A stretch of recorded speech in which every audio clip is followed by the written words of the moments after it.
मित्रों, जय श्री राम, राधे राधे। तो गौतम नारी श्राप्य वश उपल देह धरि धीर, चरण कमल रज चाहती कृपा करहूँ रघुवीर।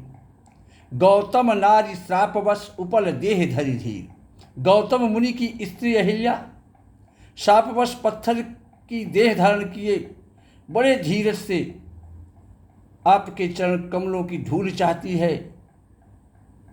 इस बात को विश्वामित्र जी श्री राम जी से कह रहे हैं कि हे रघुवीर, इस पर दया कीजिए, कृपा कीजिए। तो पर सत पद पावन शोक नशावन, प्रगट भई तप पूंज सही। दीखत रघुनायक जन सुखदायक, सन्मुख हुई कर जोर रही। अति प्रेम अधीरा पुलक शरीरा, मुख नहीं आवई बचन कही। अतिशय बड़ भागी चरणन लागी, जुगल नयन जलधार बही। परसत पद पावन शोक नसावन, प्रगट भई तप पुंज सही। श्री राम जी के पवित्र और शोक को नाश करने वाले चरणों का स्पर्श पाते ही सचमुच वह तपोमूर्ति अहिल्या प्रकट हो गई। भक्तों को सुख देने वाले श्री रघुनाथ जी को देखकर वह हाथ जोड़कर सामने खड़ी रह गई। अत्यंत प्रेम के कारण वह अधीर हो गई, विह्वल हो गई। उसका शरीर पुलकित हो उठा। मुख से वचन कहने में नहीं आते थे। वह अत्यंत बड़भागिनी अहिल्या प्रभु के चरणों से लिपट गई और उसके दोनों नेत्रों से जल, प्रेम और आनंद की आंसुओं की धारा बहने लगी। फिर उसने मन में धैर्य धारण कर प्रभु को पहचाना और भगवान श्री राम जी की कृपा से भक्ति प्राप्त की। तब अत्यंत निर्मल वाणी से उसने इस प्रकार स्तुति प्रारंभ की कि हे ज्ञान से जानने योग्य, अति निर्मल वाणी अस्तुत थानी, ज्ञान गम्य जय रघुराई। हे ज्ञान से जानने में योग्य श्री रघुनाथ जी, आपकी जय हो। मैं सहज अपवित्र स्त्री हूँ और हे स्वामी, आप जगत को पवित्र करने वाले, भक्तों को सुख देने वाले और रावण के शत्रु हैं। हे कमल नयन, हे संसार जन्म मृत्यु के भय से छुड़ाने वाले, मैं आपको शरण आई हूँ, मेरी रक्षा कीजिए। मुनि श्राप जो दीन्हा, अति भल कीन्हा, परम अनुग्रह मैं माना। और देख्यो भरि लोचन, हरि भव मोचन, यही लाभ शंकर जाना। अहिल्या कह रही है कि मुनि ने जो मुझे शाप दिया सो बहुत ही अच्छा किया प्रभु। आज उन्हीं के शाप की वजह से मैं कृतार्थ हुई आपकी दर्शन पाकर। मैं उनकी अपने ऊपर अनुग्रह मानती हूँ, जिसके कारण मैंने संसार से छुड़ाने वाले श्री हरि भगवान विष्णु को नेत्र भर कर देखा। शंकर जी सबसे बड़ा लाभ यही समझते हैं, आपका दर्शन। इसलिए हे स्वामी, मैं बुद्धि की बड़ी भोली हूँ। मेरी एक विनती है, हे नाथ, मैं और कोई वर नहीं मांगती। विनती प्रभु मोरी मैं मति भोरी, नाथ न मांगो वर आना। पद कमल परागा रस अनुरागा, मम मन मधु करे पाना। हे नाथ, मैं और कोई वर नहीं मांगती आपसे, केवल यही चाहती हूँ कि मेरा मन रूपी भौरा सदैव आपके चरण कमल की रच के प्रेम रूपी रस का सदा पान करता रहे। जिन चरणों से, अहिल्या कह रही कि जिन चरणों से परम पवित्र देव नदी गंगा जी प्रकट हुई है, जिन्हें शिव जी ने सिर पर धारण किया है, और जिन चरण कमलों को ब्रह्मा जी पूजते हैं, कृपाल भर ने उन्हीं को मेरे सिर पर रखा। आज मैं धन्य हो गई। यही भांति सिधारी गौतम नारी, बार बार हर चरण परी। इस प्रकार वंदना करती हुए वो गौतम की स्त्री अहिल्या बार बार भगवान के चरणों में गिरकर, जो मन को बहुत ही अच्छा लगा, उस वर को पाकर गौतम की स्त्री अहिल्या आनंद में भरी हुई पति लोक को चली गई। तो ऐसे प्रभु दीन बंधु हरि, कारण रहित दयाल। तुलसीदास सठते ही, भजु छाड़ी कपट जंजाल। प्रभु श्री राम जी ऐसे दीनबंधु और बिना ही कारण दया करने वाले हैं। तुलसीदास जी कहते हैं कि हे सठ मन, हे मूर्ख मन, तू कपट जंजाल छोड़कर उन्हीं के शरण में जा, उन्हीं का भजन कर। तो चले राम लक्ष्मण मुनि संगा, गए जहाँ जग पावनी गंगा। गाधि सुनु सब कथा सुनाई,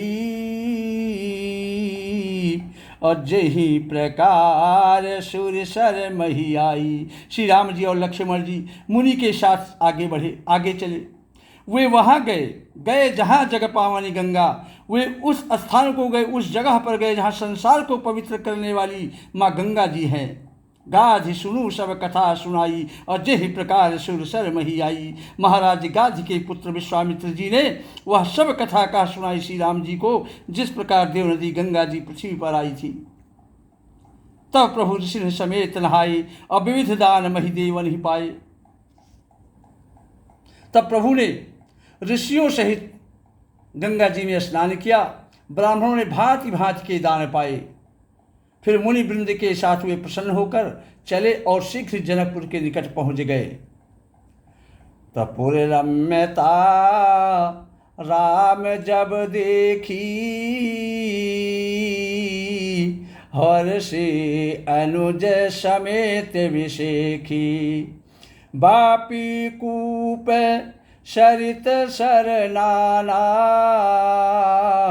असलिल सुधा समय मनि सोपाना। श्री राम जी ने जब जनकपुर की शोभा देखी तो वे छोटे भाई लक्ष्मण जी पर अत्यंत हर्षित हुए। छोटे भाई लक्ष्मण जी सहित अत्यंत प्रसन्न हुए। वहाँ अनेकों बावलियाँ, कुएं, नदी और तालाब हैं। बापी कूप सरित सर नाना, और सलिल सुधा सम मनि सोपाना। वहाँ अनेकों बावलियाँ, कुएं, नदी और तालाब हैं जिनमें अमृत के समान जल है और मणियों की सीढ़ियाँ बनी हुई हैं। मकरंद रस से मतवाले होकर भौरे सुंदर गुंजार कर रहे हैं। रंग बिरंगे पशु पक्षी मधुर शब्द कर रहे हैं, गान कर रहे हैं। रंग रंग के कमल खिले हैं। सदा सब ऋतुओं में सुख देने वाले शीतल मंद सुगंध पवन बह रहा है। तो सुमन वाटिका बागवन विपुल विहंग निवास, फूलत फलत सुपल्लवत सोहत पुर चहुपास। सुमन वाटिका बागवन विपुल विहंग निवास। पुष्प वाटिका अर्थात फुलवारी, बाग और वन जिनमें बहुत से पक्षियों का निवास है, फूलते फलते हैं और सुंदर पत्तों से लदे हुए नगर के चारों ओर सुशोभित हैं। तो बनई न बर नत नगर निकाई, और जहाँ जाई मन तहाई लुभाई।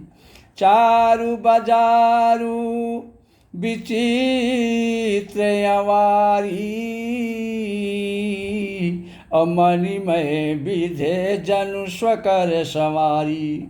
बनई न बरनत नगर निकाई। नगर की सुंदरता का वर्णन करते नहीं बन रहा है। मन जहाँ जाता है वही लुभ जाता है, रम जाता है, इतना सुंदर नगर है। अचारु बजारु विचित्र अवारी, मणिमय विधि जनु स्वकर सवारी। सुंदर बाजार है, मणियों से बने हुए विचित्र छज्जे हैं, मानो ब्रह्मा ने उन्हें अपने हाथों से स्वयं बनाया है।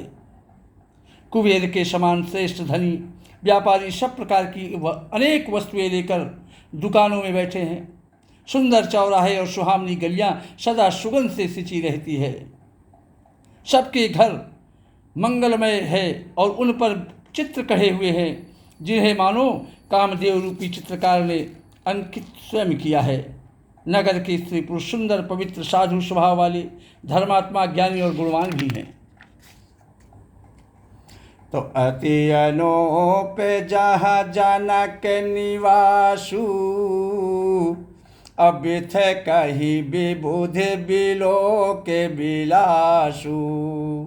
होते चकित चित कोटि बिलो की, असकल भुवन शोभा जनुरो की। अति अनूप जहाँ जनक निवासु, अबिथ कहीं विबुध बिलो की बिलासु। जहाँ जनक जी का अत्यंत अनुपम सुंदर निवास स्थान है अर्थात महल है, वहाँ के विलास ऐश्वर्य को देखकर देवता भी स्तंभित हो जाते हैं, चकित हो जाते हैं। होत चकित चित्तकोटि बिलोकी, असकल भुवन शोभा जनरोकी। देवता भी अचंभित हो जाते हैं।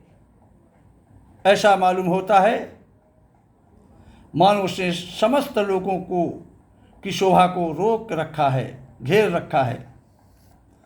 श्री राम जय जय राम, श्री राम जय जय राम। जय श्री राम। राधे राधे।